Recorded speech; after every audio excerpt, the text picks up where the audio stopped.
அன்பார்ந்த பெரியோர்களே, அன்பினும் இனிய தாய்மார்களே, ஆற்றல் மிகு இளைஞர்களே, இனிய நண்பர்களே, குழந்தை செல்வங்களே, உங்கள் அனைவருக்கும் ஜீ தமிழ் தொலைக்காட்சியின் சார்பில் சித்திரை திருநாள் நல்வாழ்த்துக்களையும் எனது பணிவான வணக்கத்தையும் தெரிவித்துக் கொள்கின்றேன்.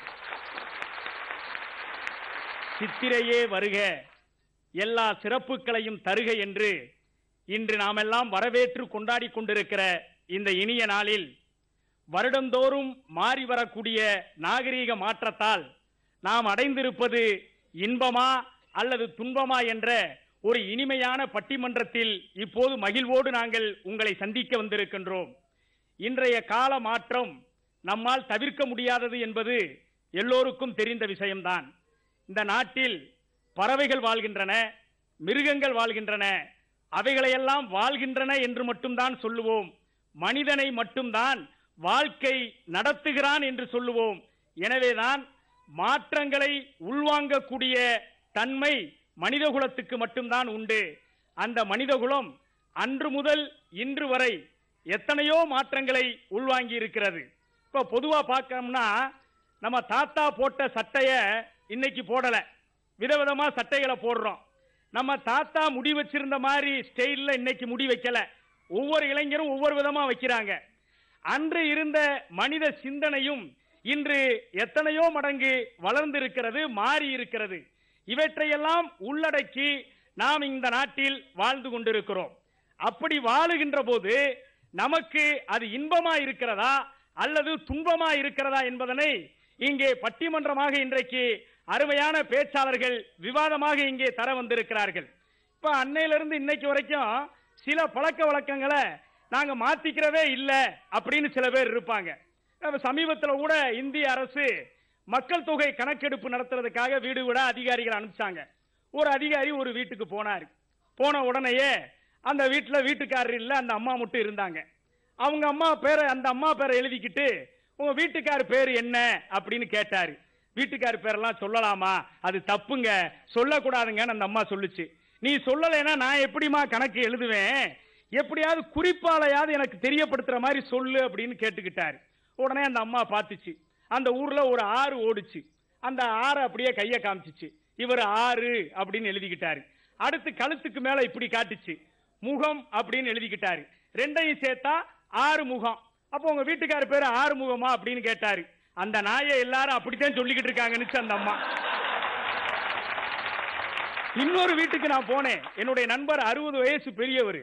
அவர் வீட்டுக்கு போய் உட்கார்ந்து இருந்தேன்.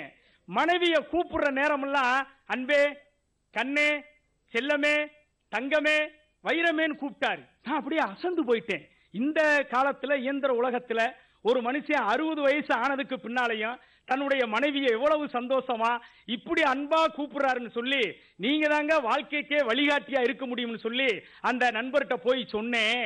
அப்பதான் அவர் என்னைய பார்த்து சொன்னாரு, சத்தம் போடாம பைய பேசு தம்பி, கல்யாணம் முடிச்ச ஒரு சில மாசத்திலேயே மனைவி பேரு மறந்து போச்சு, அதை கேட்டக்கூடாதுங்கிறக்காக நான் இப்படி சொல்லி சமாளிச்சுக்கிட்டு இருக்கேன் அப்படின்னாரு. ஆக இப்படியும் மாற்றங்கள் நடந்திருப்பது உண்டு. ஒரு 25 வருஷத்துக்கு முன்னால முத நம்ம நாட்டுக்கு கம்ப்யூட்டர் வந்த நேரம் அது. இத மக்களுக்கு சொல்லணுங்கிறதுக்காக நாங்க மாணவர்கள் கூட்டத்தை திரட்டிக்கிட்டு போய் கிராமத்து முச்சந்தில நின்று ஒரு நாடகமா போட்டு விளக்குவோம். கம்ப்யூட்டர்னு ஒரு கருவி வந்திருக்கு தெரியுமா அப்படின்னு. ஒரு பெருசு வேகமா எந்திரிச்சாரு. என்னது கம்மு பூட்டு டர்ரா, என்னையா சொல்ற, ஒண்ணுமே புரியல அப்படின்னாரு. இது 25 வருஷத்துக்கு முன்னால. ஆனா இன்னைக்கு இதே மாதிரி கிராமத்துல வயதான பெரியவர்கிட்ட போய் நீங்க பேச்சு கொடுத்து பாருங்க, உங்க பேரை என்னங்க செய்யறேன், என் பேரன் கம்ப்யூட்டர் இன்ஜினியரிங் முடிச்சிட்டு யுஎஸ்ஏல சாப்ட்வேர் இன்ஜினியரிங் வேலை பார்த்துக்கிட்டு இருக்கான். பொக்கவாய் தாத்தா அப்படியே பெருமையோட சொல்றாரு. கம்ப்யூட்டர்ங்கிற ஒரு வார்த்தை நுழையாத காலம் இருந்துச்சு.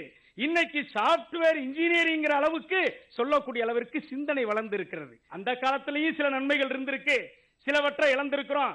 இந்த காலத்திலேயும் சில நன்மைகள் இருந்திருக்கு. இந்த ரெண்டுமே நன்மைன்னு இருக்கிறப்ப அந்த காலம் முதல் இந்த காலம் வரையிலும் மாறி மாறி வந்திருக்கிற அந்த நாகரீக மாற்றம் இந்த மண்ணில் ஏற்படுத்தி இருப்பது என்ன, நாம் அதனால் அடைந்திருப்பது என்ன என்பதை பார்ப்பதற்கான ஒரு அருமையான பட்டிமன்றம் இனி பேச்சாளர்கள் இந்த அடிப்படையிலே இந்த தலைப்பை எதிர்நோக்கி அவர்களுடைய விவாதத்தை தர வேண்டும் என கேட்டு இங்கே பேச்சாளர்களாக வருகை தந்திருப்பவர்களை ஜீ தமிழ் தொலைக்காட்சி நேயர்களுக்கு அறிமுகப்படுத்த வேண்டிய கடமை என்ற காரணத்தினால் இன்பமே என்ற அணிக்கு தலைமை தாங்கி பேச வந்திருப்பவர் உங்களால் பெரிதும் போற்றப்படக்கூடிய நகைச்சுவை தென்றல் எஸ் திருநாவுக்கரசு அவர்கள் அந்த அணிக்கு தலைமை தாங்கி வந்திருக்கிறார்கள். அவரை தொடர்ந்து அவருக்கு பக்கபலமாக அந்த அணியிலே விவாதம் செய்ய வந்திருப்பவர் ஆசிரியர் பெருந்தகை சகோதரி ஏ ரேணுகா தேவி அவர்கள் அந்த அணியிலே விவாதம் தர இருக்கிறார்கள். அவரை தொடர்ந்து இன்றுதான் இந்த நிகழ்ச்சியின் மூலம் ஜீ தமிழ் தொலைக்காட்சியிலே அறிமுகமாகிறார்கள். சிறிவில்லிபுத்தூரை சொல்லுகின்ற போது ஒன்றை சொல்லுவார்கள், சூடி கொடுத்த சுடற்கொடியால் ஆண்டால் அவதரித்த மண் என்று சொல்லுவார்கள். அந்த மண்ணிலே இருந்து வந்திருக்கக்கூடிய திருமதி இந்திரா ஜெயச்சந்திரன் அவர்கள் இந்த அணியிலே தொடர்ந்து விவாதத்தை தருவார்கள். இல்லையா, நாம் அடைந்திருப்பது துன்பந்த அப்படிங்கிறதுக்காக அணித்தலைமை தாங்கி நமக்கு நன்கு அறிமுகமான நகைச்சுவை இமயமாக நல்ல சிந்தனையோடு விவாதத்தை தரக்கூடிய ஆற்றல் மிகுந்த பேச்சாளர் காவண்ணா முத்து இளங்கோவன் அவர்கள் இந்த அணியிலே தலைமை தாங்கி இருக்கிறார்கள்.